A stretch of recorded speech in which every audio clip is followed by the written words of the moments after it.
बालका सूत्रधारा दासा तनया कल्याणसो मी पितेच्या अग्रभागी मयुरावरती रूढ होऊन नृत्य गायन करीत असता तुझी ही दीनवाणी स्तुती श्रवण करून मी या रंगभूमीच्या ठाई प्राप्त झाले आहे।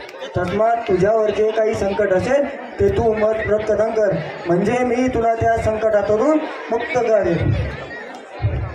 हे सरस्वती माते, मी आज या ठिकाणी दशावतारी खेळायला प्रारंभ केला असून त्यामध्ये माझी अतिमंद अशी बालके आहे, त्यांच्या जीवाग्रही आपला अखंड वास असावा।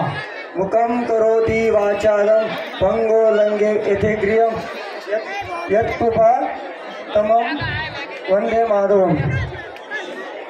मुके जे असतील ते बृहस्पती सारखे भाषण करू लागतील आणि पंगू जे असतील ते करतील, असा माझ्या मराचा महिमा असून आता मी माझ्या पतीसह स्वस्तपणे गमन करत आहे।